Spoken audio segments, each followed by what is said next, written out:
dit, j'ai su vivre dans l'abondance et dans la disette. Nous avons appris à prêcher devant les deuils, devant les malades, devant des foules, et là, devant les caméras. Tout ceci nous fait comprendre que Dieu reste Dieu. Les hommes peuvent changer, les méthodes peuvent changer, mais la pensée de Dieu reste le même. Gardons la même pensée, adore Dieu même si tu es devant des caméras et des projecteurs qui sont braqués sur toi. Cela ne t'empêche pas d'adorer Dieu. Nous ne sommes pas des cinéastes, nous ne sommes pas devenus des cinéastes parce qu'il y a une caméra devant nous, nous sommes restés le même. Nous les faisons pour l'utilité de la cause.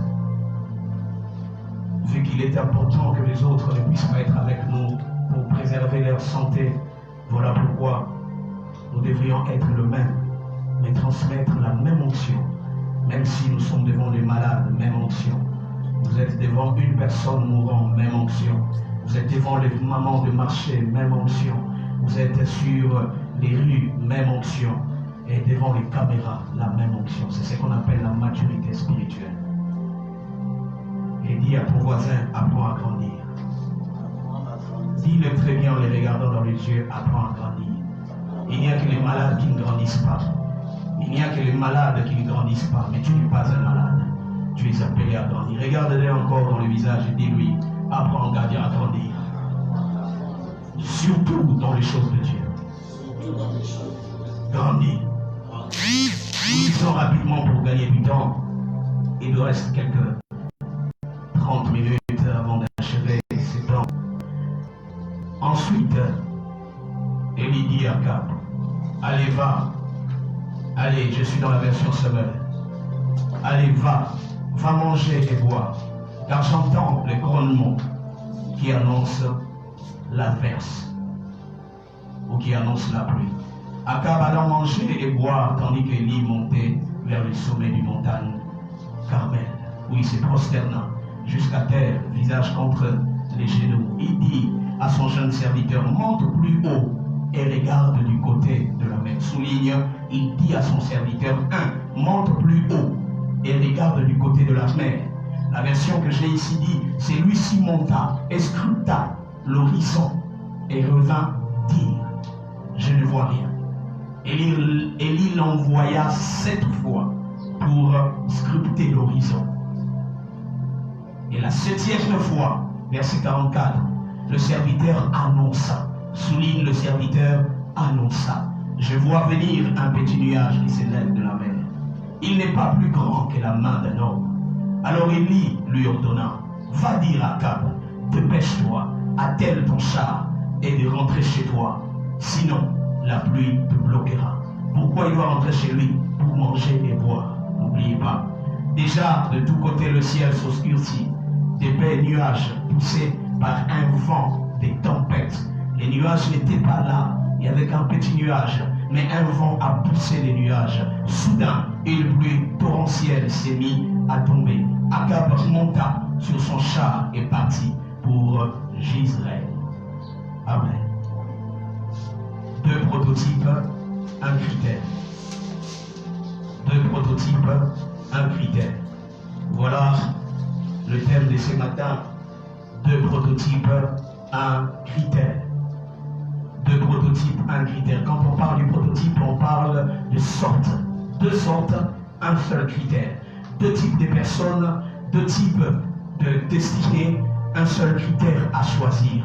Ça veut dire qu'on nous expose 2 types de destinées et nous aurons qu'à choisir un seul critère qui fera notre objet de vie ou notre leçon ce matin.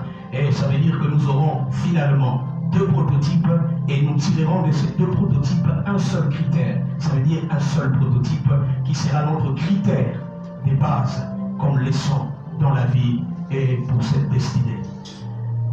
Lorsque nous lisons ce verset, le tout premier prototype que nous voyons rapidement, c'est le prototype Akab. Le prototype Akab. On nous dit Akab alla manger et boire, tandis que Élie montait vers le sommet du montagne du mont Carmel. Akab, le premier prototype. Qui est Akab? Akab est le roi d'Israël. Un roi qui a été choisi par Dieu, créé par Dieu, choisi par Dieu, établi par Dieu. Dieu a permis son établissement. Mais plus tard, il s'est détourné de Dieu. Il est resté humain et il a signé des traités, des alliances humaines. Il a bâti son pouvoir, son règne, sa domination sur des contrats, sur des liens, sur des liaisons humaines, sans que Dieu ne soit dedans. Et il a maintenu son pouvoir. Mais ce qui a été plus tard, c'est que le fait que ces alliances ont été sans Dieu, ces alliances ont attiré pour le peuple la sécheresse. La sécheresse est entrée dans la nation.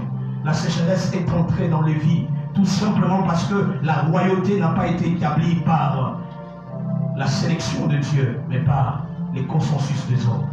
Dieu avait déjà rejeté Akab, mais Akab a continué à régner à cause des clauses et des contrats des hommes, à cause des stratagèmes des hommes qui lui permettaient de rester sur le trône. Il tuait celui qui n'en voulait pas l'écouter. Il assassinait celui qui ne voulait pas lui donner ce qu'il voulait. Akab était un roi méchant, un roi mauvais. Et l'une des alliances qu'il a traitées était un mariage.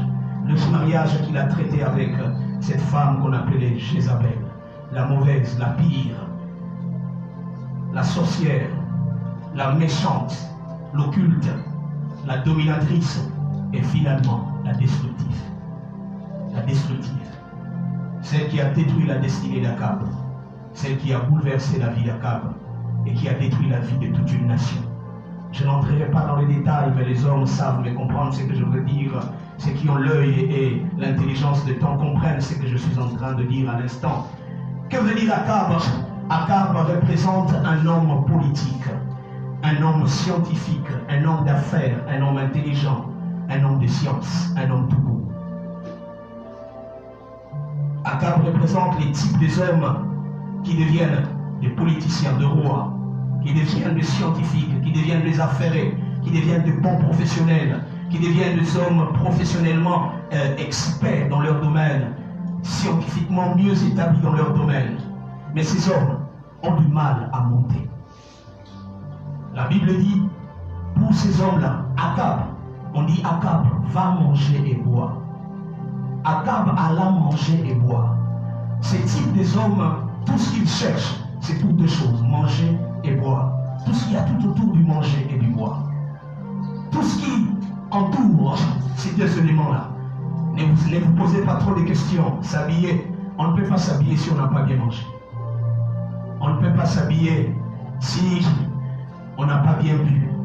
Non, même les boutons ne sauront pas bien se fermer parce que vous n'avez pas bien mangé. Vous remarquez que tous ces hommes, les types de prototypes d'Akab, tout ce qu'ils cherchent, c'est pour le manger, c'est pour le boire, ça veut dire le matériel, tout ce qui est visible.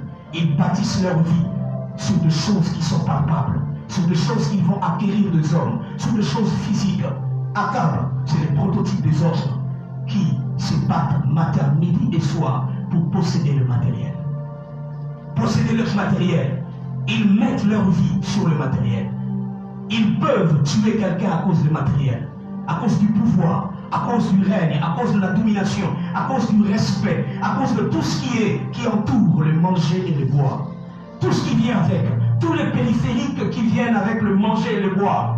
Tous ceux qui cherchent ces choses-là, qui entourent le manger et le boire, l'habillement, l'honneur, le respect, être considéré, être vassouré, être respecté, se marier, manger, avoir des enfants, toutes ces choses qui entourent le manger et le boire. Je n'ai pas dit jusque-là que c'est mauvais. Je n'ai pas dit que c'était mauvais. Toutes ces choses, ces hommes qui ne cherchent que pour cela, ils se battent pour leur manger, pour leur boire, sont le prototype d'Akab. Heureusement qu'il y a le principe dans la vie qui leur permettent d'acquérir ce qu'ils ont besoin, les manger et les boire. Akab avait le manger, il avait le boire, mais il ne savait pas monter. Vous remarquerez tous ces hommes qui cherchent le matériel, ils le possèdent, ils l'ont aussi. Oui, il y a des principes des hommes que vous respectez sans Dieu, vous allez réussir. Lève-toi tôt, travaille, sois sérieux dans ton travail, bosse dur, tu vas réussir. Même sans Dieu, tu vas réussir. Dieu n'a pas dit qu'il y a des gens qui ne vont pas réussir s'ils ne sont pas avec eux. Non. Il y a des hommes qui vont réussir, mais ce sont des réussites selon les critères des hommes. Parce que la réussite, le succès, est établi en fonction de critères dans chaque domaine où vous vous trouvez. Celui qui marque un but entre les deux poteaux de son quartier n'est pas appelé Ronaldinho. Il ne reçoit pas un ballon d'or. Mais celui qui marque un but, là où il y a des milliers de personnes et des caméras, avec des hommes habillés en culottes, avec des sifflets à la bouche, quand il finit de marquer un but, on lui donne un ballon d'or. On considère cela comme étant une réussite. Ça veut dire que la réussite dans la vie dépend de chaque domaine. Celui qui marque un ballon aura besoin de celui qui porte une blouse blanche lorsqu'il sera malade. Pendant ces temps, c'est la blouse blanche qui réussit parce qu'il a traité celui qui marque un but dans un ballon. Ça veut dire que dans chaque domaine, la réussite est perçue de plusieurs façons. On ne réussit pas dans la vie de la même façon. La réussite ne veut pas dire la renommée. La renommée, on peut la voir même en disant des mots catastrophiques qu'on ne considère pas. Ces derniers temps, sur les réseaux sociaux, il y a un homme qui a fait du succès en disant de mots mirobolants, en disant de mots catastrophiquement bizarres. Il a fait du succès. Il est connu. Il a fait du succès. Moi, je connais son visage. Si je le vois sur la route, je le reconnaîtrai. Il a fait un succès. Mais il n'a pas de véhicule, je pense. Il n'a pas de maison. Et il n'a pas de visage, je pense. Mais il est connu. Le succès est fonction du domaine dans lequel vous vous trouvez. Alors, ces hommes que je mets ensemble dans le critère ou dans le prototype d'Akab sont des hommes qui se battent bec et ongle pour avoir le manger et le boire, ça veut dire le matériel. Et Akab avait cela. Akab s'est battu. Il a eu le manger et le boire. Il a atteint le sommet. Il est devenu roi. Il est devenu roi, considéré, estimé de tous. Mais il y a toujours quelque chose qui lui empêchait de monter. Frères et sœurs, vous pouvez monter sur une montagne, mais toutes les montagnes ne sont pas les montagnes des Carmel. Toutes les montagnes ne sont pas les montagnes des Carmel. Vous pouviez monter sur des montagnes. Comme je l'ai dit, vous pouvez marquer un but dans les avenues de votre quartier. Vous n'aurez pas un ballon d'or. Vous n'aurez pas un ballon d'or. Akab a réussi. Il était grand, il avait une armée, il avait des hommes tout autour de lui. On lui livrait le porte. S'il était aujourd'hui, il aurait une cortège. S'il était aujourd'hui, sa maison sera climatisée. S'il était aujourd'hui, il sera un homme entouré des militaires qui le protègent. Il aura la majorité, soit parlementaire, soit présidentielle. Il aura la majorité, soit populaire ou parlementaire. Il sera considéré de tous. Oui, je n'ai pas dit qu'Akab était mauvais. Je parle des prototypes. C'est un prototype des hommes que je ne refuse pas. Tout dépend de l'axe que vous voyez la vie. Mais un des aspects négatifs de ces hommes-là, c'est qu'ils ont du mal à monter. Ils peuvent tout avoir. Posséder tout dans la vie ne veut pas dire que vous avez monté. L'objectif de l'homme, quand Dieu a créé l'homme, il dit mon serviteur s'élèvera encore et encore et encore plus haut. Il ne parle pas du matériel, il ne parle pas de la prospérité, il ne parle pas du spirituel. Non, Dieu dit mon serviteur s'élèvera. Ça veut dire dans chaque domaine où il va se trouver, il doit s'élever. Le principe de Dieu, c'est que l'homme doit croître, l'homme doit progresser. Partout où l'homme se trouve, il doit faire un pas vers le progrès. Il doit avancer. Quand on n'avance pas, quand on ne progresse pas, nous pourrions être considérés comme des Akab. Vous avez ce que vous voulez, mais vous n'avancez pas. Vous ne progressez pas. Le principe de Dieu est que l'homme progresse. Il dit mon serviteur, la créature. D'ailleurs, la preuve, quand un enfant naît, il naît petit, mais finalement il finit par devenir grand. Ça veut dire en lui est inclus le processus de la croissance. Avancer, progresser, aller de l'avant. Dis à ton voisin, tu dois avancer, tu dois monter. Tu dois monter. Saisis-lui à l'épaule, bouge-le un peu, que son âme soit bougée à l'intérieur. Dis-lui, tu dois monter. Tu ne peux pas rester au même stade. Tu dois monter. Bouge-le, tu dois monter. Tu dois monter. Tu dois monter. Tu ne peux pas rester ce que tu es. Mais où dois-tu monter? Dieu a destiné un homme de monter à un seul endroit, aux montagnes de Carmel. Je veux m'expliquer. Je veux m'expliquer, tu vas le comprendre. Vous pouvez être exalté. Vous pourriez avoir des doctorants. Mais regardez la plupart de ceux qui possèdent des doctorants. Ils détruisent le pays. avec des doctorants à la main, avec des grands titres, mais ils n'ont pas le cœur. Leur cœur n'a pas monté. Ils sont égoïstes, ils sont méchants, ils sont destructeurs, avec des doctorants. Vous verrez un homme avec des gros lunettes, avec toute une forme de gabarit, une veste à plus de 5 000 $. Et il parle de ses prouesses bancaires. Il possède des millions, mais c'est un destructeur. Il est assis sur le sang. Sa richesse est bâtie sur les vies des têtes des hommes. Des hommes qui meurent pour qu'ils deviennent ce qu'il est devenu. Des sangs coulés pour qu'ils deviennent ce qu'il est devenu. Il ne dort pas la nuit. Il prend du vin, il prend de l'alcool, du whisky pour fermer les yeux. Il prend des psychotropes afin qu'il dorme. Il prend des analgésiques afin qu'il puisse garder une forme de stabilité mentale. Tout simplement parce qu'en fait, en réalité, il n'a pas monté. Devant les hommes, il a été considéré, mais il n'est pas monté. Les diplômes ne font pas monter quelqu'un. Les doctorants ne font pas monter quelqu'un. Je ne dis pas qu'il ne faut pas les avoir. Tu peux les avoir sans monter. Et beaucoup se sont préoccupés à avoir des doctorants. Ils sont docteurs en, mais ils ne sont pas montés. Et ils sont des destructeurs de vie. Ils détruisent les vies. Juste à côté d'eux, les hommes meurent. Avec leurs doctorants, ils détruisent les vies. Avec des blouses blanches, docteurs en, spécialistes en, mais ils détruisent les vies.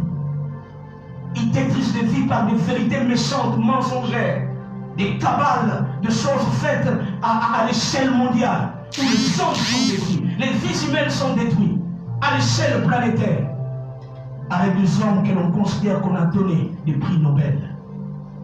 Mais ce sont des hommes qui ne sont pas montés. Ils n'ont pas monté, ils sont descendus plus bas que ce qu'on peut parler de l'humanité. Ils sont allés trop bas. Vous verrez un doctorant qui se saoule, un doctorant qui court avec des petites filles, un doctorant qui est un pédophile, un doctorant qui est un zoophile, un doctorant qui est un morbide, un doctorant qui est un homme qui fonctionne avec des principes bizarres. Voilà le prototype d'Akab. Il est respecté, il est considéré de tous, il est acclamé, applaudi, considéré, mais finalement, il est destructeur de vie. Quand il vit dans un quartier, il donne à gauche, il retire à droite. Il donne la journée, il retire la nuit. Il vient aider la journée, on acclame la journée, mais la nuit, c'est lui qui vient détruire. C'est lui qui instrumentalise, c'est lui qui vient détruire l'autre vie. Et le matin, il est considéré. Voilà le prototype d'Akab. Il ne monte pas. Il monte sur certains sommets, mais pas sur le mont Carmel. Il monte sur plusieurs sommets. Ils sont reçus sur des plateaux considérés. Ils ne sont pas comme moi devant mon petit téléphone. Eux, ils sont devant des caméras, devant des chaînes. Mais malheureusement, ils sont tombés plus bas. Plus bas. Je n'ai pas dit que tous sont ainsi. Je parle d'un prototype. Le prototype d'Akab. Des hommes qui grandissent, mais pas sur les montagnes. Le deuxième prototype, le prototype d'Élie. Avant de terminer le tout premier prototype, ce sont les formes de prototypes qui ne préparent rien pour l'avenir, pour les autres. Même à 70 ans, à 80 ans, ils continuent à penser à eux-mêmes. Ils ne pensent pas ce qu'ils vont léguer. Ils préfèrent léguer les scatombes. Ils préfèrent léguer ce qu'on appelle l'anarchie. Ils préfèrent léguer ce qu'on appelle les déluges, à moins qu'il ait vécu seulement. Ils se contentent d'avoir vécu. Ils se contentent d'avoir existé. Mais le deuxième prototype, c'est le prototype de Élie. Élie est le type des hommes qui grandissent, oui et non. C'est le prototype des hommes qui mettent l'accent sur l'éthique. Ils mettent l'accent sur les valeurs. Ils mettent l'accent sur le respect des vies humaines. Ils mettent l'accent sur le respect de la personne humaine. Ils mettent l'accent, ils bâtissent leur richesse sur la prospérité de l'autre. Il tient à respecter l'autre qui est autour de lui, l'autre qui est tout à côté de lui. Mais c'est souvent des hommes qui tiennent compte de ce qu'on appelle la spiritualité. Ils savent monter sur le mont Carmel. Ils aiment monter sur le mont Carmel. Ils passent leur temps à monter sur le mont Carmel. Pendant que les autres mangent et boivent, lui préfère ne pas manger. Il va sur une montagne. Sa vie, c'est la vie des montagnes. La montagne, pour le prototype d'Élie, représente la prière, le spirituel, l'immatériel, la philosophie, les principes philosophiques, les principes spirituels. Il ne sait pas les avoir. Il ne sait pas à les accueillir. Il sait monter sur le mont Carmel. Il a l'habitude de se prosterner. Il a l'habitude de se prosterner et pas n'importe comment, face contre terre. Et le visage entre les genoux. C'est un prototype des hommes qui savent adorer Dieu, qui savent chercher le spirituel. Ils croient à un être spirituel, ils croient à un être élevé, ils croient à un personnage plus élevé que lui. Ils croient qu'il y a quelqu'un qui existe plus que lui. Mais la plupart des hommes se limitent à monter, à fléchir les genoux et à se prosterner devant Dieu sur la montagne. Et ils se limitent là. Et ils négligent le premier prototype des hommes. Ils condamnent le premier prototype des hommes. Ils condamnent les Akab. Ils refusent même d'entendre parler. Quand ils voient les Akab, ils disent les Akab sont des méchants, sont des occultes. Ce sont des types de personnes, quand quelqu'un réussit, il attribue la réussite matérielle à la sorcellerie, à l'occultisme. Quand quelqu'un a l'argent, il dit non, c'est qu'il a volé. Oui, c'est le prototype des hommes qui montent sur la montagne, ils prient, ils s'agenouillent, ils adorent Dieu. Mais ils ne sont pas au contact avec les Akab. Ils détestent les Akab. Ils détestent ces types, ces prototypes premiers. Ils trouvent tout le monde méchant, tout le monde mauvais. À moins que tu partages les mêmes avis que lui, que tu montes sur la montagne comme lui. Il est un peu extrême. Il va dans l'extrême. Ça, c'est le prototype d'Élie simple. Élie simple. Le prototype d'Élie simple. Et là, j'ouvre une parenthèse. C'est le prototype de beaucoup de chrétiens congolais. Ils montent sur la montagne. Ils vont dans les églises. Ils jeûnent, ils prient.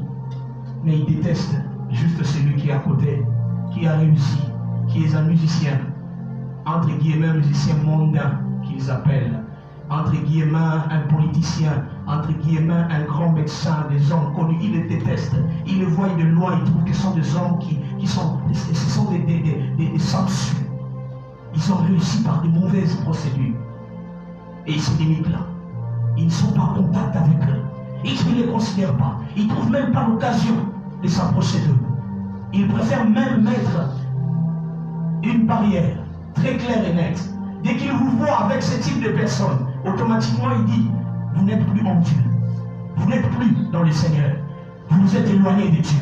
Dès qu'ils vous voient, même si c'est lui qui a élevé votre frère et votre cousin, il préférerait même que vous puissiez vous éloigner de lui. Que vous ne vous affichez pas avec lui en public.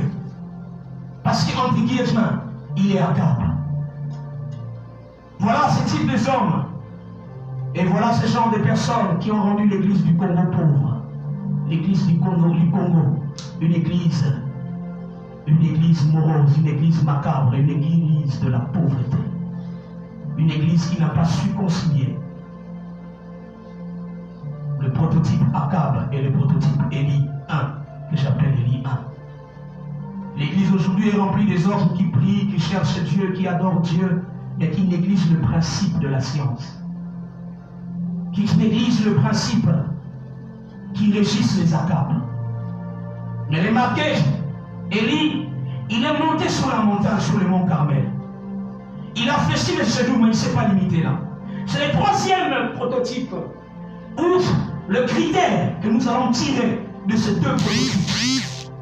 Parce que Élie en lui-même incarnait, il incarne un troisième prototype qui va nous aider à appliquer comme principe dans la vie. Le verset 43 nous dit quelque chose d'important. Il dit ici, Élie, qui est monté monté sur le mont Carmel au verset 22. Il a fléchi les genoux, il s'est mis à louer Dieu, à adorer Dieu sur la montagne. Le verset 43, la Bible dit, il dit à son jeune serviteur. C'est qu'il avait des vieux serviteurs, il avait des jeunes serviteurs. Il avait des jeunes et des vieux serviteurs. Quand on parle qu'il avait un jeune serviteur, c'est qu'on a fait la différence entre un vieux serviteur qui existait. C'est qu'Élie était entouré des serviteurs. Premier critère du prototype que nous devions comprendre aujourd'hui. Ce sont des hommes qui montent sur la montagne, mais qui savent aussi former les autres. Ils savent former les serviteurs. Ils savent préparer l'avenir. Ils ne vivent pas pour eux-mêmes. Ils vivent aussi pour former les autres. Élie n'était pas seulement celui qui montait sur la montagne, mais il savait former les serviteurs. Il avait des serviteurs tout autour de lui, des vieux et des grands. Or, on ne peut pas gérer des serviteurs, des hommes, tout autour de vous sans avoir acquis le principe d'Akab. Parce que dans le principe d'Akab, ça veut dire la science. Nous apprenons la science de la gestion des ressources humaines. Si quelqu'un n'a pas appris la science de la ressource humaine, comment gérer les hommes tout autour de lui, il n'aura pas quelqu'un tout autour de lui. Si aujourd'hui vous êtes là ce matin dans mon salon, c'est parce que quelque part j'ai appliqué un principe qui gère les hommes et qui vous a poussé à vous dire ce matin je viens adorer Dieu, pas partout, mais dans ces salons-là. En fait, le type de homme que tu dois être dans la vie, c'est le type de Élie. Le type de Élie qui ont une vision. Élie, le prototype de Élie visionnaire, il sait qu'il est un humain. Un jour, il pourra disparaître. Un jour, il pourra ne plus être là. Un jour, il ne pourra plus exister. Mais il doit répercuter son idéologie sur les serviteurs. En fait, le serviteur qui était tout autour d'Élie ne venait pas parce qu'Élie était seulement puissant. Il venait pour apprendre la science qu'Élie possédait. Or, vous pouvez vous approcher d'un homme qui monte sur la montagne, mais vous ne saurez pas rester tout autour de lui. S'il n'applique pas le principe d'Akab, les principes des ressources humaines, ça veut dire la science. Quand je parle des prototypes d'Akab, ce sont des hommes qui sont focalisés sur la science. Ils excluent Dieu. Ils ne voient pas Dieu.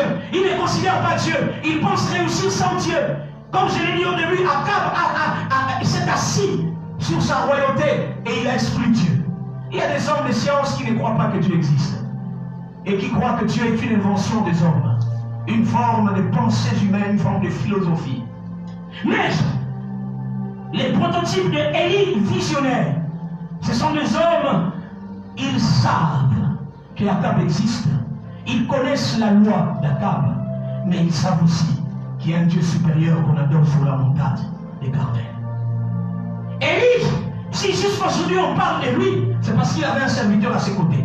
Et probablement parmi ses serviteurs, il y avait ceux qui savaient écrire. Élie, probablement, ne savait pas écrire parce qu'on parlait d'Élie comme étant un homme rebelle, qui n'avait même pas l'art de pouvoir s'adresser au roi.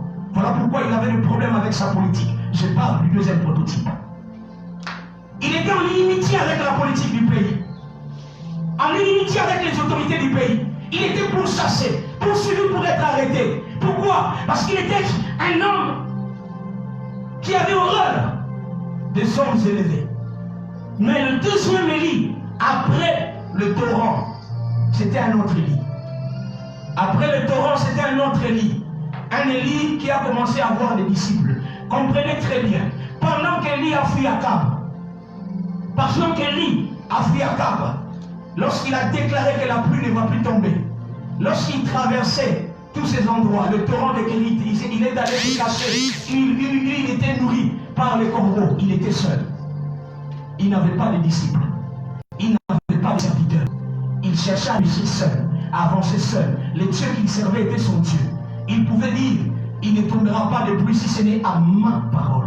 Il était encore personnel. Il ne pensait qu'à lui. Son Dieu n'était que son Dieu à lui. Tu ne pouvais pas entrer dans son Dieu, connaître son Dieu si ce n'est pas lui qui t'introduit. C'est les genres de chrétiens qui sont extrémistes. Mais après qu'il ait pu manger auprès du corbeau, après qu'il ait été mangé, il a été nourri par une veuve, lorsqu'il est rentré, il est monté sur la montagne, c'était un autre homme. Il est devenu le troisième prototype Élie visionnaire. Là, il a commencé à voir les serviteurs. Élie a commencé à voir les serviteurs tout autour de lui. Quand est-ce qu'il les a acquis? Je ne sais pas. Mais seulement entre la veuve de Sarepta et la montagne, Élie a appris l'art des ressources humaines, l'art du management, l'art du coaching. Il a appris tous ces principes. Comment coacher un serviteur?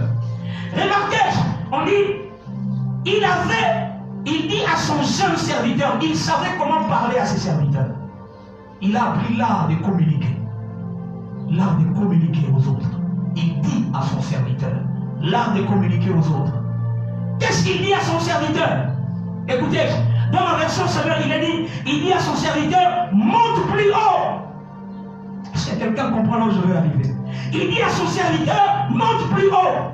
Si quelqu'un dit à quelqu'un d'autre, monte plus haut, c'est que lui n'est pas monté là où il te dit de monter.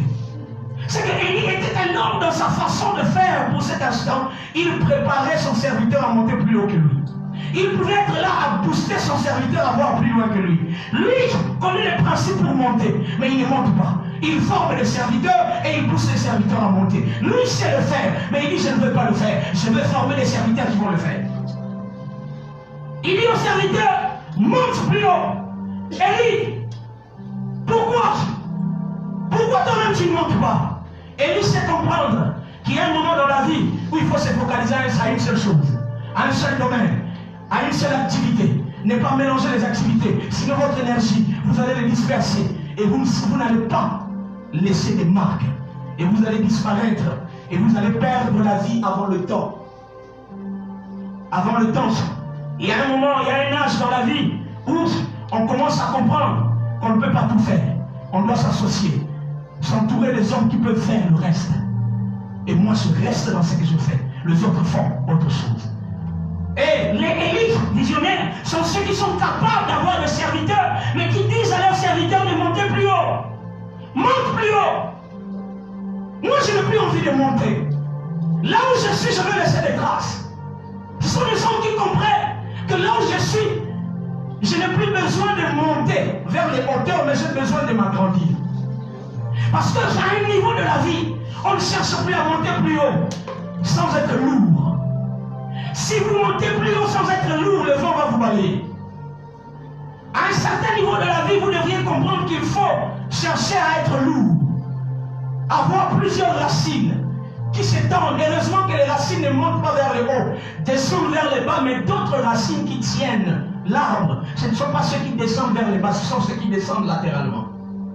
Parce qu'ils font obstacle à la parallèle de ce qu'on appelle la pesanteur. La pesanteur exerce sa pression du haut vers le bas. Ça veut dire que même sous la terre, il y a une forme de pression de l'accélérateur ou de la pesanteur. Mais qu'est-ce qui se passe? Les racines viennent s'imposer et former une forme de résistance parallèle. Et cette résistance accorde à l'arbre la lourdeur de résister contre la pression de la pesanteur. Ne cherchez pas à vite monter, à être vite vu, à être vite aperçu, si vous n'êtes pas rassuré que vous êtes lourd. Si vous n'êtes pas lourd, vous osez monter plus haut, le vent va vous balayer. Dans chaque domaine de la vie, ne cherchez pas à monter dans un domaine si vous n'avez pas pris le temps d'être lourd, d'avoir la maîtrise, d'avoir la connaissance qu'il faut, d'avoir les informations qu'il faut. Or, Élie a compris cela. Il dit, je veux travailler dans une autre forme. Je change de tactique, je change de méthode. Cette fois-là, je travaille pour être lourd, je me répercute, je me reproduis. Il engage le serviteur. Il amène le serviteur tout autour de lui. Et il commence à booster le serviteur. Dis avec moi booster. Dis avec moi booster. Ça veut dire que Élie était boosté, veut dire exercer une pression pour pousser quelqu'un du point A vers le point B qui est devant lui. Vous exercez une pression sur une personne ou sur une chose qui commence du point A vers le point B et le point B se trouve vers l'avant. Et le point B se trouve exposé et vu de tous. C'est ce qu'on appelle booster. C'est ce que les Congolais appellent en Lingala les quinoa au foula. Il savait comment vous fout là-bas, serviteur. Il dit, monte plus haut. Oh, je prie que Dieu fasse de ces pays des hommes politiques qui savent comprendre qu'à un certain âge, on cesse d'être politicien, on devient un gestionnaire des politiques. Qu'à un certain âge, on cesse d'être politicien, on devient un formateur des politiques. On forme une idéologie qui va rester. Remarquez, si vous fonctionnez sur cette base-là, même Dieu au ciel ne va pas interdire à ceux que vous avez servi de réussir après vous. Ces pays, depuis qu'il a commencé, ceux qui accèdent au pouvoir sont souvent ceux, soit ils ont travaillé l'art de former une idéologie. L'art de former une idéologie. Remarquez, tous ceux qui ont accédé au pouvoir, toutes les politiques, depuis les 1960 jusqu'à présent, ce sont ceux qui appartiennent à une idéologie que les hommes ont commencé à émettre à un certain niveau. Et ils ont donné le nom de cette idéologie. Nous parlons de l'humorisme. Nous parlons du kabylisme. Nous parlons du mogoutisme. Nous parlons aujourd'hui de ce dont on peut dire du tiséquedisme. Oui, qu'on appelle communément Fatih Béton. Mais vous remarquerez que quand on parle de lui, on fait allusion à son père. La force de cet homme n'est pas lui, c'est la force de l'idéologie qu'il incarne. J'ai lu quelque part un homme qui a dit heureusement, papa comme héritage du Congo, c'est vrai. Vous ne pouvez pas vous mettre à gérer un pays si vous n'avez pas travaillé une idéologie. Et vous n'avez pas commencé à devenir lourd et former les autres. Ces hommes-là, les Mobutu, les Lumumba, les Kabila, ce sont des hommes qui ont eu à incarner une idéologie. Et ils ont formé des hommes qui croyaient à cette idéologie. Et quand ils n'ont pas été là, on se disait, pour garder cet homme, nous préférons mettre celui qui représente sa personne. Celui qui porte son nom. En réalité, ces hommes ont accédé au pouvoir, tout simplement parce qu'ils portent le nom de celui qui avait l'idéologie. En réalité, le vrai pouvoir au Congo, c'est le pouvoir de l'idéologie de ces hommes-là. Et cela doit enseigner beaucoup de gens à comprendre. Car la classe politique aujourd'hui, les hommes ne se battent plus. Même sur le plan musical, même sur le plan séculier, les gens ne se battent plus à avoir une idéologie sur laquelle les gens vont croire et vont répercuter après eux. Même Dieu au ciel finit par récompenser ceux qui ont une vision, une idéologie et qui se répercutent sur les autres, qui forment les autres, qui poussent les autres. Vous remarquerez que tous ces hommes, ils ont eu leurs enfants à leur côté. Ils les ont formés à la maison. Ils les ont formés. Les uns ont envoyé leurs enfants comme militaires quelque part. L'autre a formé son fils pour avoir les nerfs solides et la capacité de gérer dans les tumultes comme lui l'a fait. En étant opposant, il a su gérer dans l'opposition. Voilà pourquoi, quelles que soient les oppositions de ces pays, je crois que cet homme a plus de probabilité de réussir. Parce qu'il a été formé pour cela. Il a grandi dans une opposition. Ils se sont forgés dans l'opposition. 30 ans dans l'opposition. Ils ont travaillé dans une forme d'opposition. Ils se sont fait un nom dans l'opposition. Et ce n'est pas l'opposition actuelle qui pourra l'empêcher de tracer son chemin. Je ferme vite la parenthèse parce que ce n'est pas un coup politique. Mais je veux prendre le contexte de notre pays pour faire comprendre à quelqu'un qui veut avoir le prototype de Élie visionnaire qu'à un certain niveau de la vie, on ne s'arrête plus, on arrête de grandir vers les hauteurs.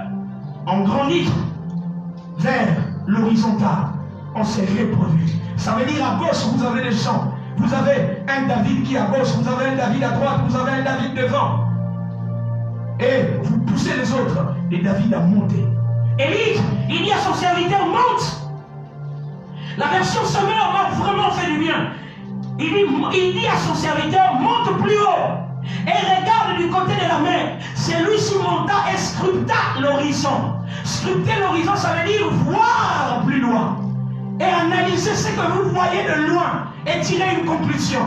Ça veut dire cet homme était capable de former un serviteur, de regarder très loin, d'observer très loin et de voir ce qui va arriver. Ça veut dire Élie a atteint un niveau où il n'avait plus besoin de poser des actes dans le présent en fonction du présent. Il posait des actes dans le présent en fonction des informations du futur. Il a envoyé quelqu'un pour scripter l'avenir, l'horizon, ce qui n'est pas encore là. Le scripter de loin, ramener des informations d'une vision du lointain, de l'avenir, le ramener dans le présent, afin que Élie sache comment décider dans le présent afin d'atteindre cet horizon. Voilà l'erreur que beaucoup commettent. Ils décident en fonction du présent. À cause d'un chichi, à cause d'un problème, ils claquent la porte, ils ferment tout, ils brisent tout. Il ne sait pas décider en fonction de l'avenir. Il décide en fonction d'aujourd'hui. Élie a pu dire à son serviteur, monte plus haut. Oh, je prie que dans mon pays, qu'il y ait des serviteurs qui sachent former les hommes et l'avenir, qui sachent préparer la génération future, les booster. Il les booste, mais aussi il les forme à voir loin. Il les booste à monter, mais à voir plus loin. Dis à ton frère, vois plus loin. Tire les informations de l'avenir et applique-les dans le présent. Voilà le prototype des hommes Élie. Mais malheureusement, pendant ces temps, la Bible dit, il ne voit rien. Oui, il ne voit rien. Je peux encore comprendre qu'il y ait des hommes qui ne voient rien. Des hommes qui hier n'avaient pas l'opportunité d'être suivis par plus de 500 personnes directement, mais qui répétaient matin, midi, soir, des nuits entières pour faire sortir le voix. Aujourd'hui qu'ils ont un élément pour que le monde entier le voie, même en différé, ils ne répètent plus. Ils disent nous sommes en confinement et les répétitions sont en confinement. Alors que maintenant ils n'ont pas compris que Dieu a ouvert les portes pour que ce qu'ils espéraient dans le temps, ils viennent maintenant les avoir.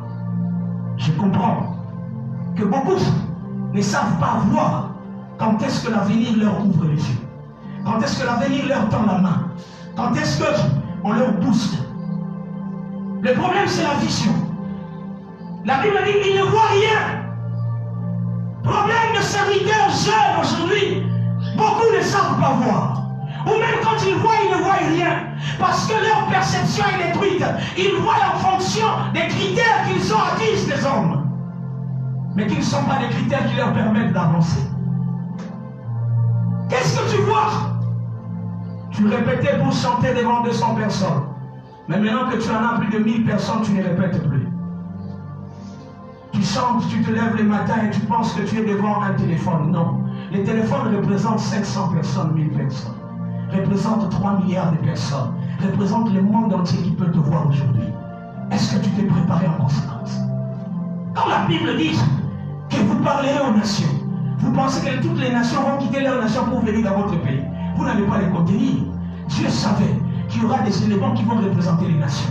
Au travers des réseaux sociaux aujourd'hui, tu peux juste être devant un téléphone, mais tu parles à toutes les nations.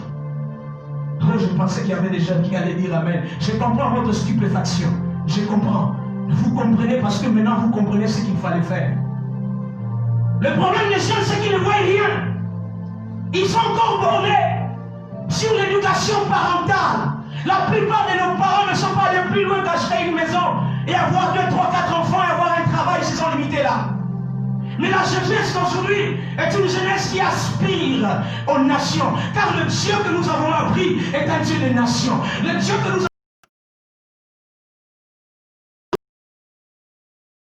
de plusieurs nations, je te bénirai et toutes les nations seront bénies par toi. Le Dieu que nous avons connu, que nos pères n'ont pas connu, est un Dieu des nations. Ce n'est pas un Dieu de maison.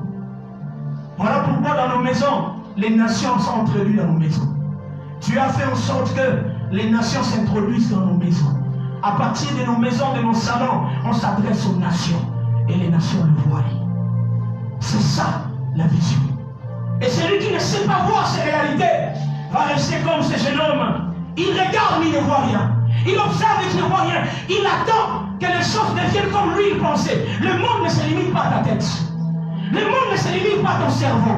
Le monde ne deviendra pas ce que ton cerveau pense. Le monde deviendra ce qu'il doit devenir en fonction des principes du Créateur. Or, le principe du Créateur dit, mon serviteur se lèvera, il montera encore et encore et encore plus haut. Ça veut dire, tout ce permettre de monter, utilise-le. Quelqu'un n'a pas compris.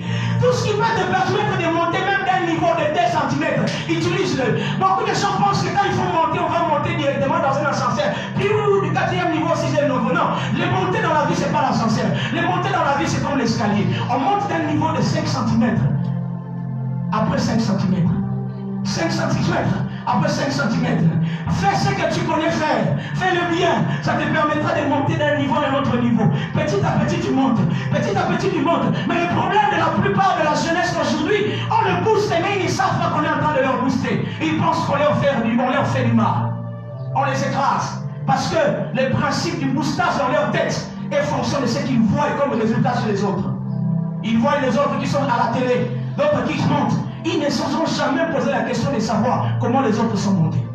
Ils se limitent à dire, ils sont montés, moi si je vais monter comme lui. Est-ce que tu sais ce qu'il a fait pour monter? Voilà, je te dis ce qu'on fait pour monter maintenant. Il faut voir l'avenir. Ne décide pas en fonction du présent. Décide en fonction des informations de l'horizon, de l'avenir. Sois capable de voir 5 ans, 10 ans, 20 ans après toi.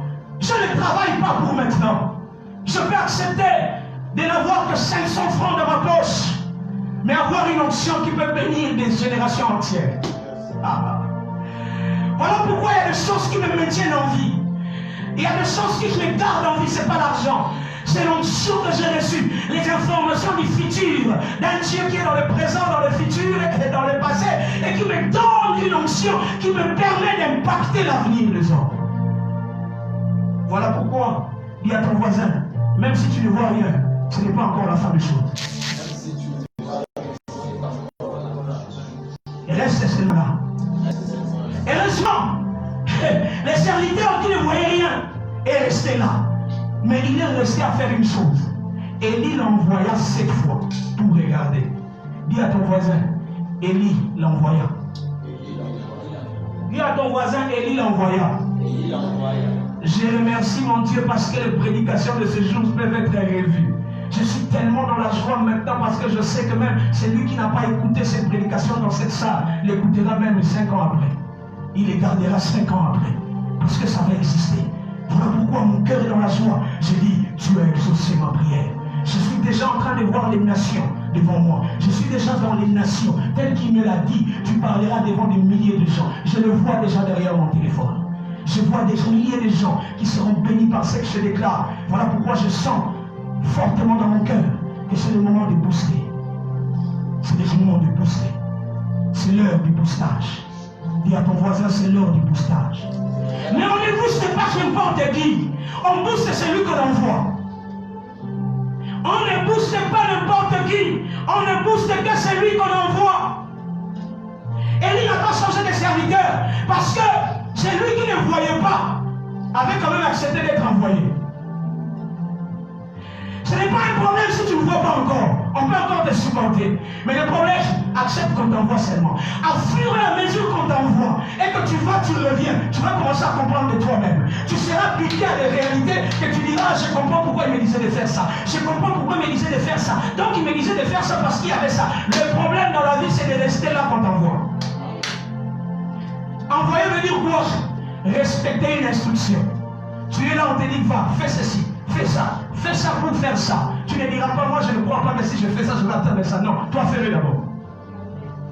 Fais-le. Même quand tu ne comprends rien, fais-le. Même quand on te dit ne fais pas ça, tu ne comprends pas pourquoi on te dit ne fais pas ça, ne fais pas. Oh, combien de choses j'ai voulu faire dans ma vie qui bouillaient dans mon cœur. Mais quand j'entends la voix de mon Père spirituel me dire, c'est pas le moment. C'est pas le Saint-Esprit qui me dit, c'est mon Père spirituel. Je pars le consulter. Je lui dis, je sens que je veux faire ça. Il me dit, c'est pas le moment. Je ne pose pas de questions. Je ne discute pas. Je dis seulement, j'obéis. Je me laisse envoyer. Je me laisse envoyer. Et depuis que je me suis laissé envoyer, j'ai vu ma vie atteindre des niveaux. Quand je parle de ma vie, je parle de mon ministère. Parce que ma vie, c'est mon travail, c'est mon ministère. J'ai vu mon ministère commence à monter des niveaux. Même si ce n'est pas grand, mais par rapport à hier, c'est beaucoup. Je ne me compare pas à quelqu'un, je me compare à moi-même. Par rapport à d'où je viens, il y a déjà des marches que j'ai franchies. Oui, reste là pour qu'on t'envoie. Élie était là. Le serviteur Imaginez une chose. On n'a jamais cité le nom du serviteur. Mais il a quand même marqué l'histoire. Il y a des gens qui marqueront l'histoire sans qu'on ne connaisse leur nom. Tu n'as pas besoin qu'on connaisse ton nom. Il y a des gens qui réussiront dans la vie. Certainement, ce serviteur a eu une portion du manteau d'Élie plus qu'Élisée. Parce que lui, au moins, était là dans la gestion. Il savait gérer les choses avec Élie. Il montait à la montagne. On n'a jamais dit qu'Élisée montait à la montagne avec Élie. Ça veut dire, la double portion n'est pas tombée seulement sur Élie. La double portion est tombée sur tous les serviteurs. Élisée a reçu l'onction spectaculaire d'Élie. Il a reçu la portion de l'onction spectaculaire d'Élie. Mais il n'a pas reçu toute l'onction d'Élie. Il a dit, tout ce que tu as, je veux l'avoir. Et Élie comprenait ce qu'Élisée lui demandait. Voilà pourquoi il dit à Élisée, si tu me vois monter. Parce que le problème d'Élisée, il voulait avoir ce qui permettait à Élie qu'on le voie. Il dit à Élisée, si tu me vois de tes yeux, quand je monterai, alors tu vas monter. Il s'agit de quelle montée? Une montée spectaculaire, que les gens peuvent voir, que les gens peuvent observer. Voilà pourquoi la Bible dit qu'Élisée a produit des miracles spectaculaires 32 fois plus que Élie. C'était un ministère bien spécifique, mais Élie ne représentait pas que ce ministère-là. Parce qu'après Élie, il y a eu des serviteurs sans nom, mais qui ont gardé la gestion, l'administration, qui ont gardé les connaissances, les contacts. On n'a jamais dit qu'Élisée a parlé à Akab. Mais je suis sûr que le serviteur ici a parlé à Akab. Pourquoi? C'est lui qu'on a envoyé. Il avait le contact d'Élie. Quelqu'un n'a pas compris. Ce serviteur avait le contact d'Élie avec lui. Parce qu'il a dit à la fin, il dit dépêche-toi, va dire à Akab qu'il fasse quoi? Qu'il va pleuvoir. À qui il parle? À ce serviteur-là. On n'a jamais dit ça d'Élisée. Élisée n'a jamais été envoyé. Élisée n'attendait que la partie spectaculaire, visible. Tu vas la voir. Dis à ton voisin, ce que tu vas voir, tu vas la voir. Sois seulement là, tu vas la voir. Mais est-ce que vraiment c'est ce qu'il faut? Pose-lui la question, est-ce que c'est ce qu'il faut? Sois visionnaire. Vois plus loin. Ces serviteurs sans nom, a su avoir plus que ce qu'Élie n'avait pas. La Bible nous dit que cet homme ici, ce serviteur, allait parler au roi au nom de qui? Au nom d'Élie. C'est que quand il marchait, il disait je suis le serviteur d'Élie. Comme on a dit, non, je n'ai pas besoin que vous connaissiez mon nom. Je suis venu au nom d'Élie. Quand il part dans les maisons, il ne va pas en son nom, il va au nom de celui qui l'envoie. Quand il part parler de Dieu, il parle de Dieu, mais il dit je ne viens pas pour moi-même, je viens pour aplanir le chemin pour un autre homme. Le ministère, ce qui permet aux hommes d'évoluer. Je suis en train de lire un livre ces derniers temps, 48 principes du pouvoir. L'un des premiers principes du pouvoir, c'est le principe de la succession. On dit, n'apparaît jamais plus grand que celui qui t'ouvre la porte au pouvoir. N'apparaît jamais plus grand devant celui qui t'ouvre la porte au pouvoir. Premier principe, pour avoir le pouvoir. Ça veut dire qu'avant d'entrer dans le pouvoir, quelqu'un d'autre sera dans le pouvoir avant toi. C'est lui qui va te produire. N'apparaît jamais devant lui comme étant plus grand que lui. Fais-toi petit.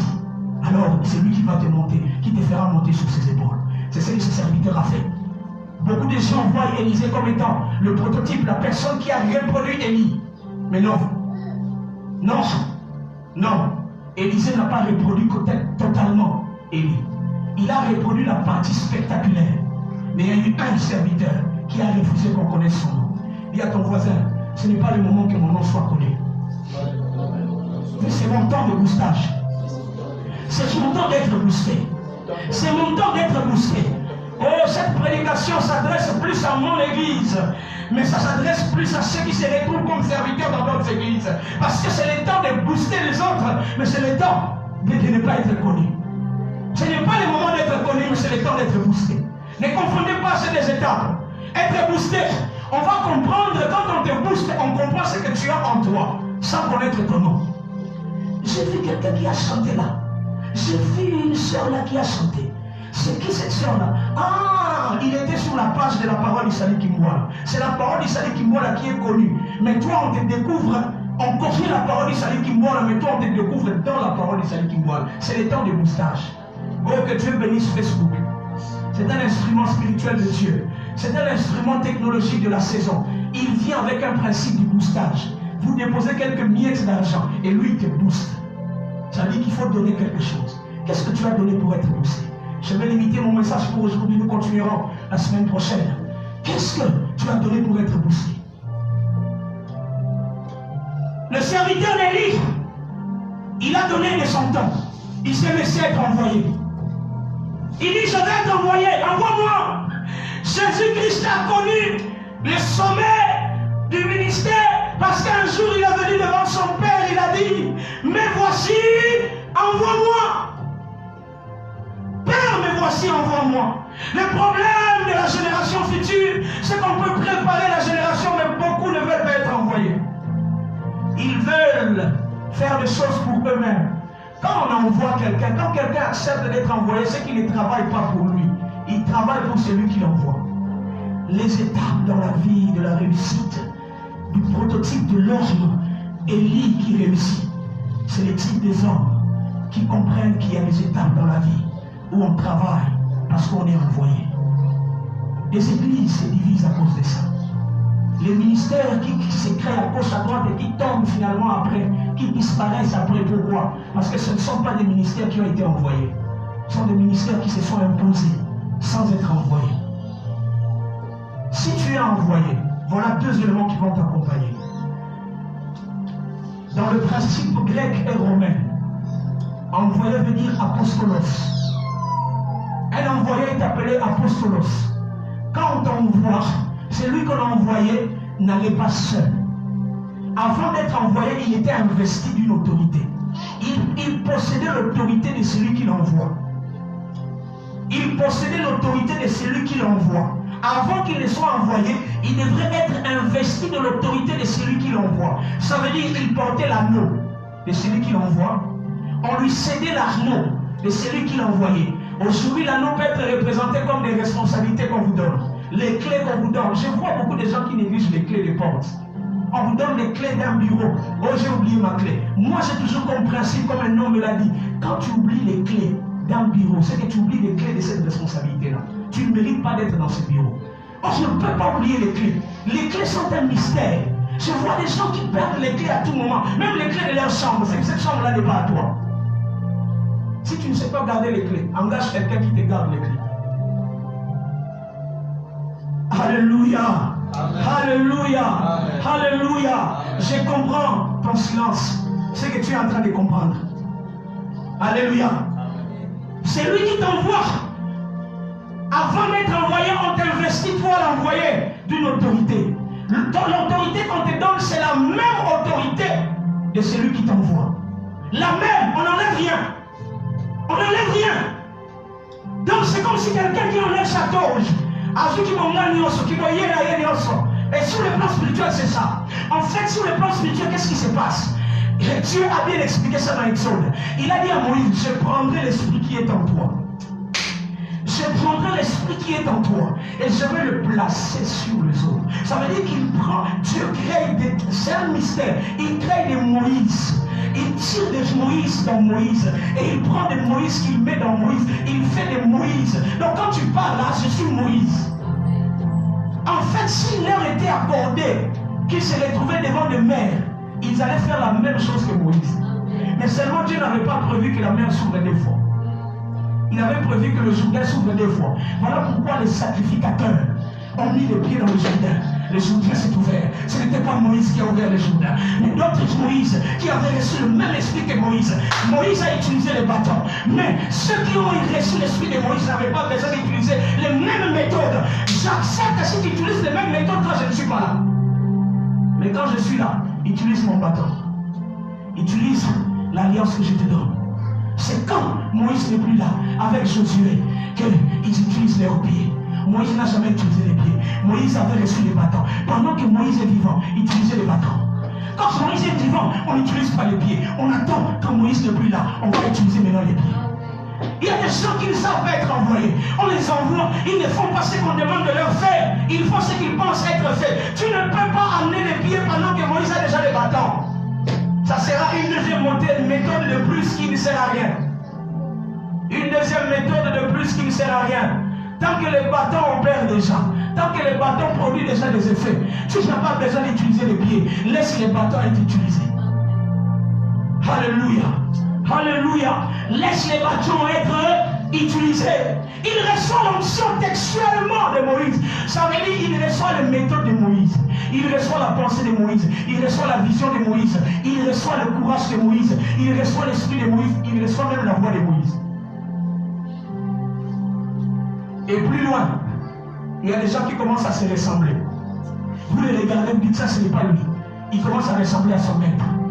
Alléluia. Alléluia. Deuxième chose, quand on envoie quelqu'un, on lui donne des signes d'autorité. Pas seulement qu'on met l'esprit sur lui, mais on place l'autorité. Le même respect que les autres accordaient à celui qui envoie, c'est le même respect qu'on accordera à celui qui a envoyé.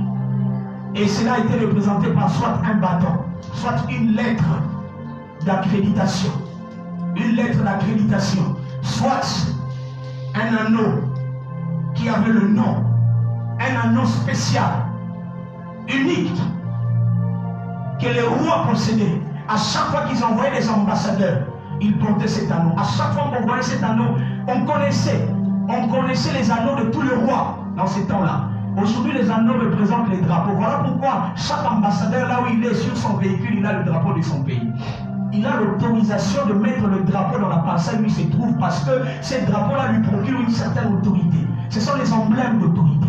Dis avec moi les emblèmes d'autorité. Les emblèmes d'autorité. Et en dernier lieu, pas seulement qu'il reçoit les emblèmes d'autorité, il reçoit une armée pour les défendre. L'armée pour les défendre parce qu'il va rencontrer des obstacles, il va rencontrer des guerres, il va rencontrer des ennemis. Alors il a besoin d'une armée pour les défendre. Il a besoin des hommes forts tout autour de lui. Ça veut dire de la puissance. De la puissance. De la puissance. De la puissance. Et ce matin, je me limite là. Il y a d'autres critères qui restent. Mais ce sont les trois choses que tu dois réclamer aujourd'hui. Tu dois avoir l'esprit de celui qui t'envoie.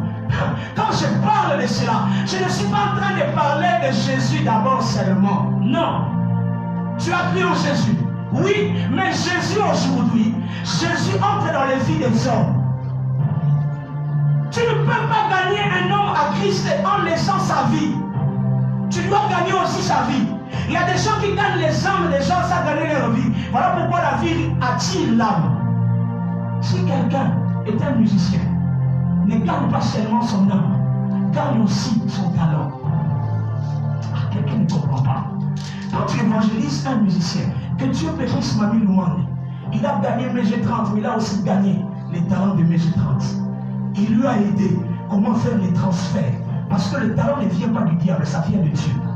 Au début, ça vient de Dieu. C'est le diable qui l'avait mal utilisé, comme c'était un usurpateur. Alors, quand vous allez à l'évangélisation, vous parlez de Jésus. Gagnez les vies. Gagner les âmes et les vies.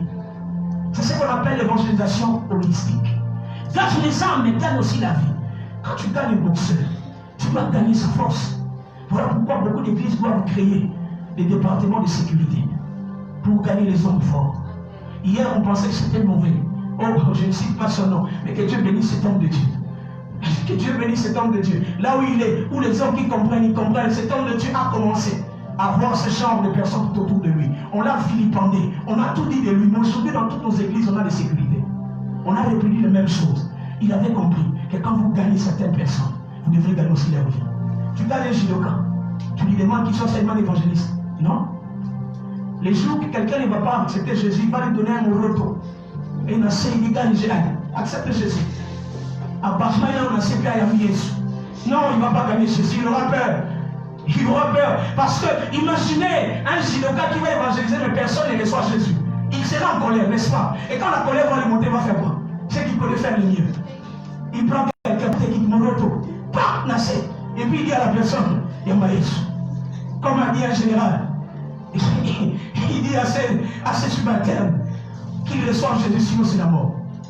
Mais si vous faites de lui, vous lui donnez un département pour qu'il soit un surveillant, un gardien. Même les Koulouna peuvent être gagnés maintenant. Les Koulouna seront gagnés dans les jours qui viennent dans nos églises. Ils viendront sans leurs machettes. Parce que leurs machettes, ils vont le briser. La Bible dit l'arc du méchant sera. L'arc du méchant sera. L'arc du méchant sera brisé. Les Koulouna dans ce quartier ici deviendront nos frères de l'église. Dès qu'il y aura des confinements, il y a un procédé qui sera déjà mis en face. Je le dis tout haut parce que Dieu me l'a convaincu. Ces hommes entreront à l'église. Ils prendront leurs machettes, ils vont briser. Nous briserons l'arc du méchant dans le monde spirituel et nous gagnerons les armes. Ils ont en eux ce qu'on appelle la force musculaire et le goût du risque. Ils savent oser, ils savent risquer. Ils seront de bons surveillants pour nos quartiers, spirituellement et physiquement. Je ferme la parenthèse. Voici les trois choses que tu dois chercher aujourd'hui. Tu dois avoir l'esprit, la vision, l'idéologie. Oui, Dieu, Jésus-Christ, oui, mais auprès d'un homme, Dieu a reproduit des visions dans des hommes. Il y a des hommes qui reproduisent des visions et vous savez que ce ne sont pas des péchés. Emprunte la vision d'Élie qui est devant toi. Emprunte cette vision et monte plus haut. Est-ce que quelqu'un me comprend? Élie est monté, ses serviteurs est monté plus haut que la position d'Élie. Ça veut dire, il était d'abord à la même position qu'Élie. Il a appris ce qu'Élie connaît, mais Élie lui a dit monte plus haut. Ce matin, je vais booster tous ceux qui sont avec moi. 5 ans, 6 ans, 3 ans. Je vais vous booster parce que j'ai déjà prié toute la nuit pour ça. Toute la journée, j'ai prié pour ça. Vous n'allez pas commencer à comprendre que vos esprits vont être boostés. Vos pensées vont commencer à être vues. Vous commencerez à avoir des pensées différentes que ce que vous aviez eu avant. Parce que plusieurs années, j'ai déjà fait 7 ans en ces lieux. C'est l'année de la perfection. Maintenant là, je cesse de parler physiquement. Je cesse de poser des actes physiques. Je suis entré dans la dimension de la montagne. La dimension de la montagne, je fléchis seulement mes genoux. Je ne me déplace plus. Je ne vais plus à gauche ni à droite. Je reste sur la montagne. Mais il y aura des serviteurs que l'on verra. Que Dieu bénisse l'équipe d'évangélisation. Pendant tout le mois du confinement, ils ont été envoyés. Et ce sont des jeunes. Ils ont peut-être manqué à manger. Ils ont manqué à boire. Ils ont manqué de l'argent. Peut-être quand ils rentraient à la maison, ils n'avaient rien à manger. Mais ils continuent à être envoyés. Oh, que Dieu bénisse les responsables qui continuent avec cette vision. Car c'est la vision du leur. C'est la vision du moment. C'est la vision d'apostolos. Des hommes envoyés qui reproduisent une certaine vision. Parce que l'onction qui va descendre sur eux pendant ce temps, c'est l'onction des hommes envoyés. Ils recevront cette onction. Ils les reçoivent déjà là où ils sont. Ils n'ont pas besoin d'être enseignés. Même toi qui me suis, tu crois en mon ministère. Tu crois à la vision que je porte sur moi. Alors tu reçois cette onction. Tu reçois cette onction sur toi. Tu reçois cette onction parce que tu deviens envoyé. Tu deviens envoyé. Celui qui m'a envoyé me demande d'être envoyé. Celui qui m'a envoyé me demande d'être envoyé. Voilà pourquoi je t'envoie. Je n'ai plus besoin qu'il y ait des gens qui viennent pour me montrer leur opposition. J'ai besoin des gens qui acceptent d'être envoyés. Ils ne comprennent rien, mais ils disent je pars quand même. Je fais ce qui m'a été fait. De toute façon, est-ce que je vais mourir? Non, tu ne meurs pas. Si tu termines ce que tu as fait, tu fais autre chose que tu veux faire. Termine d'abord à faire ce qu'on t'a envoyé de faire. Après, tu feras ce que tu veux faire. C'est ce que Christ a fait. Lorsqu'il a achevé tout ce qu'il devait faire, il a dit, Père, je remets mon esprit entre tes mains. Mais, pendant qu'il remettait son esprit entre les mains de Dieu, il a sauvé quand même. Il a sauvé quelqu'un. Il a sauvé les brigands. Il a sauvé les brigands. Ce n'était pas prévu, je pense, mais il a pu sauver les brigands. Parce que quand tu termines de faire ce qu'on t'a demandé de faire, tu peux faire ce que tu penses faire. Et la deuxième chose, tu reçois les traces. Les traces qui ont marqué mon ministère. Le sérieux dans le ministère. L'esprit de sacrifice. L'esprit de sacrifice. Le fardeau qui monte, l'esprit de l'excellence, le désir de faire bien les choses, le désir de reproduire les choses à l'excellence. Ces choses sont en train de tomber sur toi. Ces choses sont en train de tomber sur ta vie, que tu sois distrait ou non distrait. Je ne parle pas à ton âme ni à ton cerveau, je parle à ton esprit. Je suis en train de m'adresser à ton esprit. Tu reçois cette dose d'excellence, tu reçois l'esprit de sacrifice, tu reçois la simplicité, tu reçois l'obéissance, tu reçois la force d'obéir. Tu reçois la force de la persévérance, la constance dans le ministère, la constance dans le ministère. Tu ne vas pas vaciller, tu ne vas plus vaciller, tu ne vas plus commencer à penser aux autres, tu ne vas pas te comparer aux autres, non. Dans mon ministère, l'un de mes points point fort, je ne me compare pas à quelqu'un. Je fais ce que je pensais mieux de faire. Et aujourd'hui, il y a un label DMF qui est en train d'émerger dans cette ville. Il y a un label DMF qui est en train d'émerger. Un ministère qui émerge. Et j'attends mon temps. Le temps où je deviens lourd. Oui, depuis un temps, je suis en train d'acquérir la lourdeur que l'Éternel me donne. À gauche et à droite, je commence à acquérir la lourdeur. Voilà pourquoi, pendant que j'acquiers la lourdeur, toi tu montes. Pendant que moi j'acquiers la lourdeur, toi tu es en train de monter. Pendant que moi j'acquiers la lourdeur, toi je te dis monte plus haut, fais mieux les choses, va plus loin. Moi, je suis en train de changer de stratégie par rapport à mon ministère. J'ai compris la vision, j'ai compris le temps. Le temps qui est maintenant là, c'est le temps que je devienne lourd. C'est le temps que je devienne lourd. L'Éternel me l'a fait comprendre, m'a dit, vous avez maintenant un terrain. Vous avez une adresse fixe. Maintenant vous êtes lourd. Vous êtes fixé quelque part. On peut vous reconnaître. On peut vous suivre. Oui, pendant le confinement, j'ai reçu les gens qui sont venus des campagnes. Ils sont venus de Limité. Ils sont venus de partout. Partout de la ville. Et ils sont venus dans mon bureau. Et j'ai compris le deuxième signe qui m'a fait comprendre cela, c'était la route. L'Éternel m'a fait voir que cette route qui est aplanie est en train de montrer maintenant la lourdeur qui va s'abattre sur le ministère que je possède. Ce n'est pas moi, mais c'est la vision que je porte. C'est la vision de Dieu. Oui, c'est une lourdeur. Moi, c'est la lourdeur, mais toi, c'est la montée. Voilà pourquoi j'ai pris que tu sois poussé. Moi, c'est la lourdeur, mais toi, c'est la montée. Oui, dans ce que tu fais, monte. Monte dans ce que tu fais. Monte dans ce que tu fais. Deviens expert. Je n'ai plus besoin d'être expert, oui. Mon nom est déjà connu quelque part. Maintenant, c'est la lourdeur que je veux acquérir. Ce sont des preuves. Oui, tu fais partie de ma lourdeur. Tu fais partie des instruments de ma lourdeur. Lorsqu'on te verra, on comprendra que tu reproduis l'esprit d'un homme. Je n'ai pas besoin d'être là, mais toi, tu seras là à ma place. Il y a des endroits où je ne viendrai plus, mais toi, tu vas aller à ma place.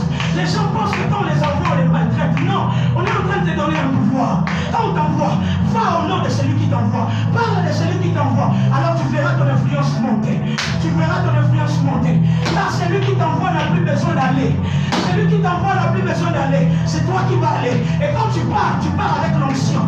Tu pars avec l'autorité. Il y a des gens qui cherchent qu'on les respecte. Ils ne savent pas que le respect passe. Le respect passe par l'influence du nom que tu portes. Le respect passe par l'influence du nom que tu portes. Alors si tu pars avec le nom que tu portes, tu pars au nom de celui qui t'envoie, tu auras le respect, tu auras l'autorité. Et à la fin, le Dieu que je sers est un Dieu puissant.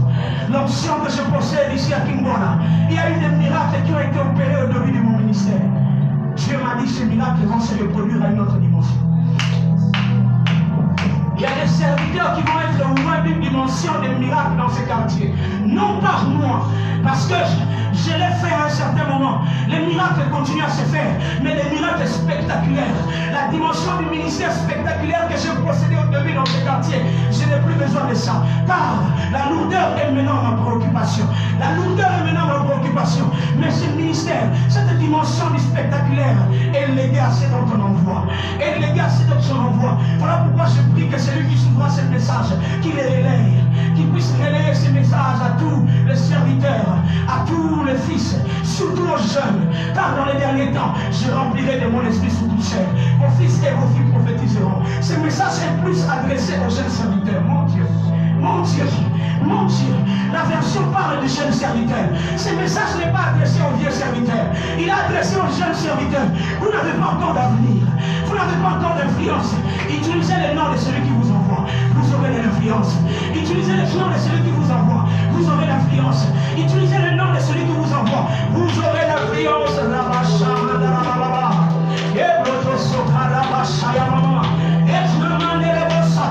Oh, elle est disponible. Je laquelle les trois dimensions. Elle est disponible. Toi entre seulement et reçois-le. Toi entre reçois-le. Toi entre reçois-le. Toi entre reçois-le. Toi entre reçois-le. Je laquelle les trois dimensions. Je laquelle la dimension de la pensée. Je laquelle la dimension de mon esprit. L'Éternel prend l'esprit qui est en moi, il les dépose en toi. L'Éternel prend les emblèmes d'autorité que j'ai, il les dépose en toi. Mais l'Éternel aussi prend, il prend aussi la puissance qui m'accompagne, qui t'accompagne. Les démons ne pourront plus te placer. Voilà pourquoi cette nuit, j'ai vu une mer pour m'attaquer. J'ai rêvé une mer pour m'attaquer. Je n'avais pas compris. Et je me suis vu en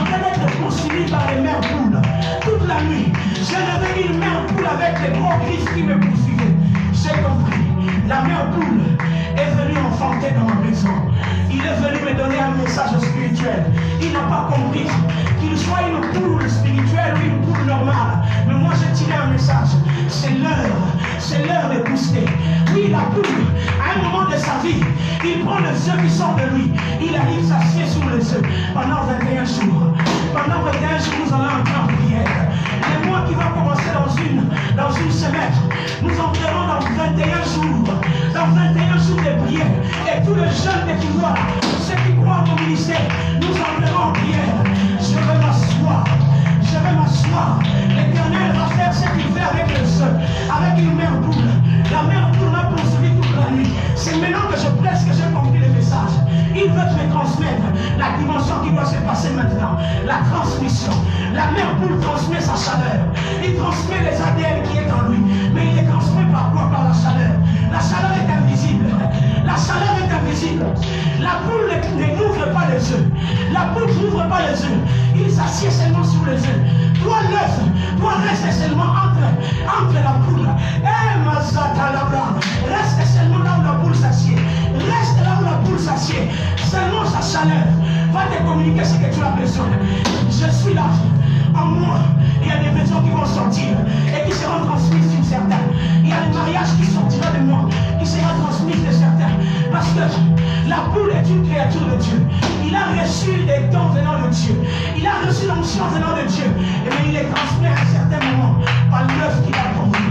Il les transmet à l'œuf qu'il a pondu. Il s'assied. Pas à la mi-barrée. Pas à la mi-sac. Il fait 21 jours. La poule n'a pas besoin d'un grand nombre de œufs.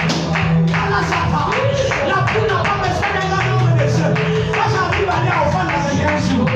Pas à la 4 à offrande à 21 jours. Pas à la 10 à offrande à 21 jours. Le problème c'est d'abord seulement les œufs. Et ce matin j'ai les œufs. Ce matin j'ai les œufs. Ce matin j'ai les œufs dans mon salon. Ce matin j'ai les œufs dans mon salon. Ce matin j'ai les œufs dans mon salon. Ce matin j'ai les œufs.